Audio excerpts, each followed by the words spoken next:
everyone, welcome to my channel. Thank you for visiting with me today. I'm just hopping on here while I unpack my makeup bag. It's late and I'm actually getting ready for bed. Um, but I wanted to get my makeup bag unpacked because I had like a long weekend and I know that I'm going to be busy at work tomorrow, so I'm not going to be able to take any breaks to take care of household things tomorrow like I usually am.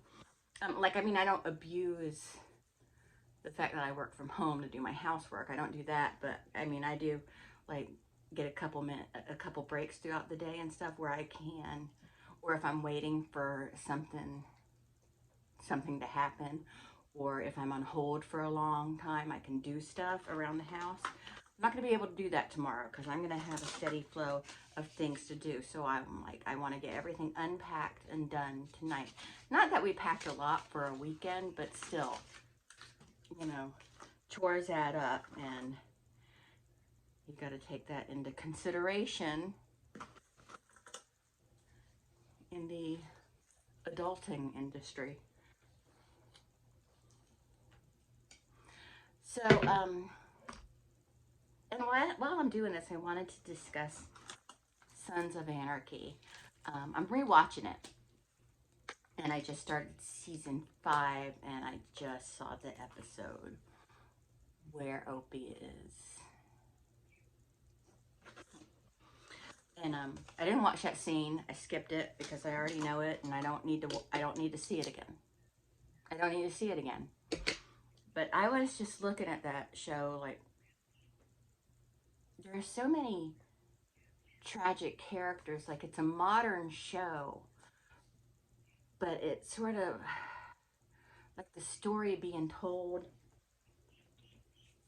collectively. It seems like, it seems Shakespearean. Do you know what I'm trying to say? Um, and there's not really any good people on that show, except for like the children that are forced in these situations. And Donna, she was a good person, but when I was looking at because when I start watching a show again, I'll just obsess over it and start reading fandoms and wikis and stuff about them and stuff. And says the one character, Damon Pope, is a villain on the show. Well, in my opinion, most people on that show are villains. I mean, it's just a whole bunch of terrible people doing terrible things to other terrible people. Now, I know Jax wanted to change the club and make it, in his, the way his father envisioned it.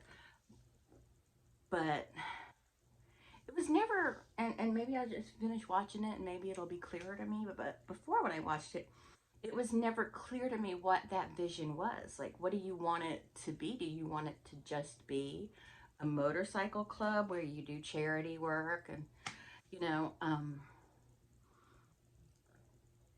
so I don't really understand what his vision was, I guess is what I'm trying to say. Maybe if I finish this screening of it, I will have a better grasp of what it is that he wanted the motorcycle club to be. Um, but like there was one part where Bobby and Clay are having a spat about something, and Bobby says he's not in it for the money. Like didn't join the motorcycle club for the money. And my thoughts on that are, you are shot at every single day. You have all these troubles and tribulations because of being a part of this motorcycle club. What are you in it for? If you're not in it for money, if you're not trying to make money, why are you in it? Because if I'm in a situation like that where my life is in danger at all times, I'm going to be benefiting from it financially. I am. Not to be a money grubber, but I'm just saying, if I'm pushed into that situation, it better pay off or I'm not going to do it, and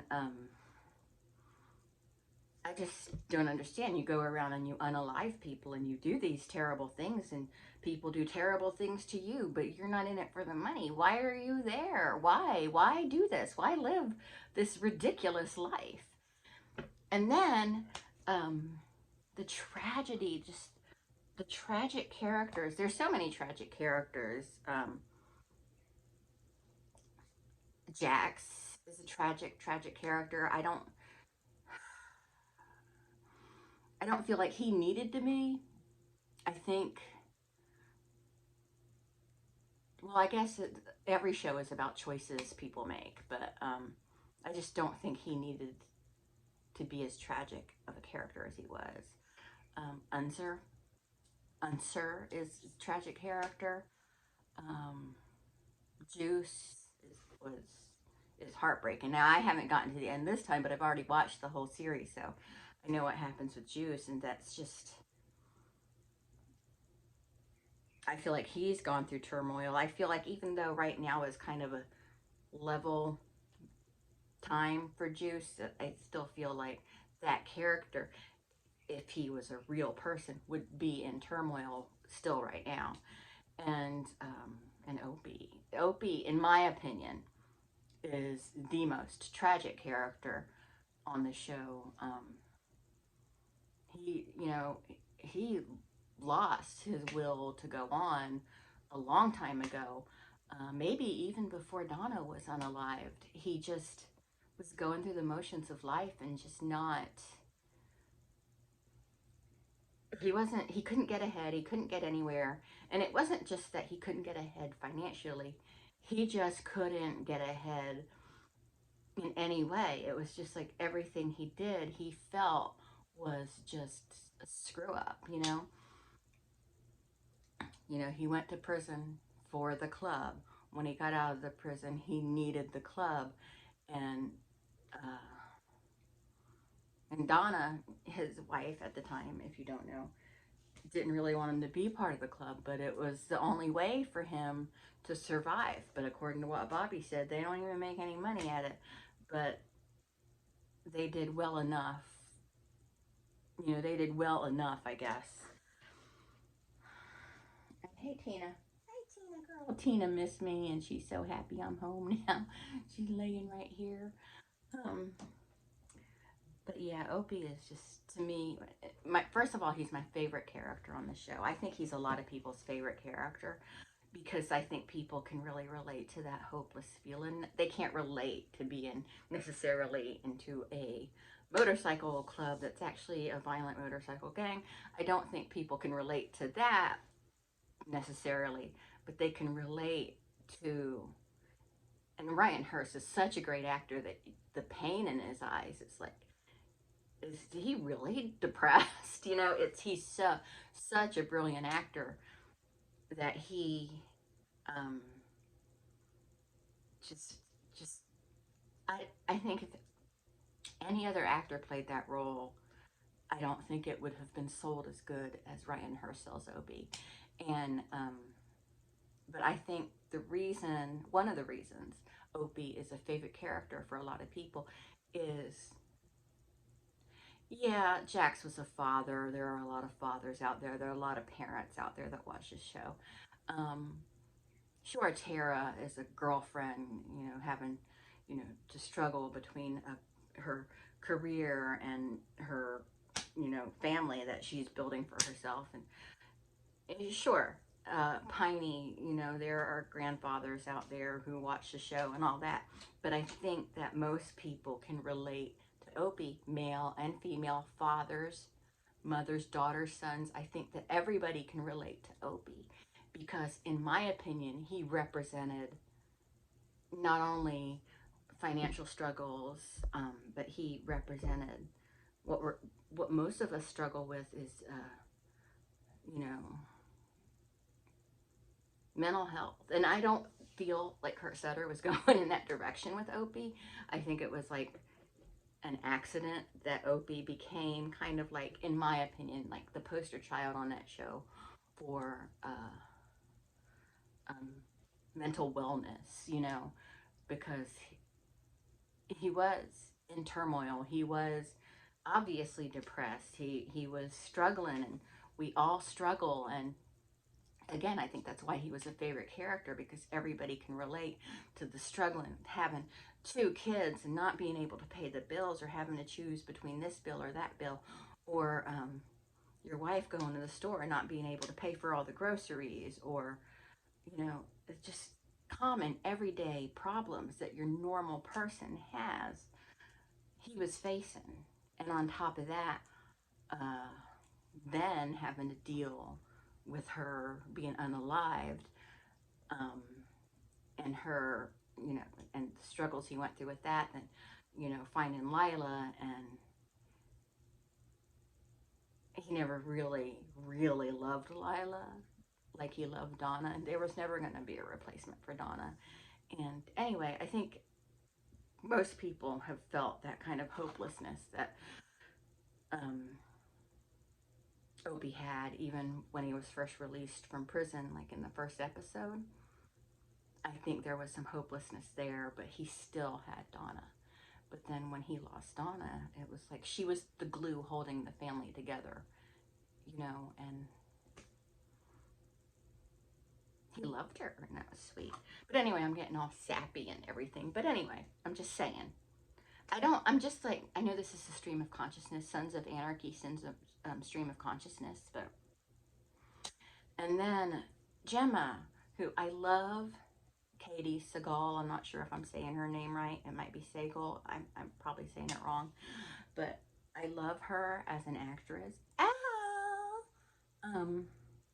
And I love things about Gemma. And I hate what Jax does. Spoiler alert. But at the same time, I can totally understand it, because again, it's Shakespearean. Um, did I bring my drink in here? I didn't bring my drink in here, Tina. Yeah, so anyway, it's a great show. It's just sad. It really is a sad show. I mean, yeah, there's action and pew pew pew and all that, and there's some funny bits, and it's a great show. Kurt Sutter is very smart. Um, oh, and Otto, I forgot Otto. He's a tragic character. His character breaks my heart, and I know, he wasn't a nice person either, but yeah, it's just, there's so much tragedy and pain that could have been prevented had they just not gotten involved with the motorcycle gang. But, I guess we all make choices, and some of them aren't the right ones, or some of them aren't the ones we would make. But speaking of Sons of Anarchy, Charlie Hunnam, oh God, he is a beautiful man. He was at MegaCon this weekend, and so was Emilio Alvarez. Alvarez on the show, he was there also. Is his name Emilio Rivera? I can't remember his last name. His first name's Emilio.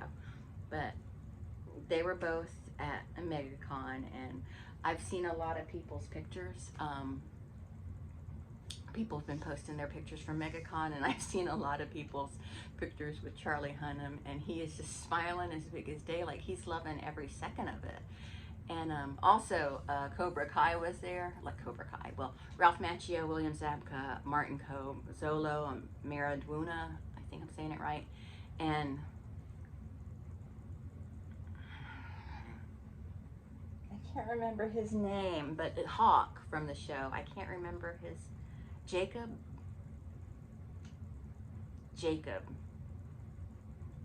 He plays Hawk on the show. He was there, and him and Zolo, who plays Miguel on Cobra Kai, were so, like, they seemed so into it. They were, every time, like, I saw Zolo a few times throughout the event, and every time I saw him, he just had this huge smile on his face. He was just thrilled, and it was so cute to see. And I've been reading everybody's posts and stuff about it, like hundreds and hundreds of posts. And so far I have seen nothing about any of the people there being rude or mean or standoffish. Just, Even Chevy Chase seemed to be having a great time. Everybody was saying he was really nice, and Vincent D'Onofrio is really nice, and I didn't get to meet him, and I really wanted to. Now this is turning into a MegaCon talk. Nev Campbell, Jamie Kennedy, Skeet Ulrich, and Matthew Lillard were there too. So Henry Winkler was there. Anthony Michael Hall was there. I wanted to go up to Anthony Michael Hall and go, so Trisha Paytas. If you know, you know. But I decided not to do that. But I wish I met him. You know, every time I go to a con, when I leave, I'm like, I wish I did this. I wish I did that. You know, you just gotta hope they show up at something else you go to. And so I'm hoping for that. But anyway, this was supposed to be about Sons of Anarchy while I put my makeup away, and I didn't do any of this. So, well, that's not exactly true. I took these out of the bag. But anyway, thank you so much for watching and joining with this talk. It's just when I start talking about a show or a book or a movie or something I like that, it's just, okay, let's get this going. And then it just kind of becomes just rambling. But at least I get to talk to you. So thank you so much for watching. Let me know your thoughts of Sons of Anarchy, and I will talk to everyone later. Bye.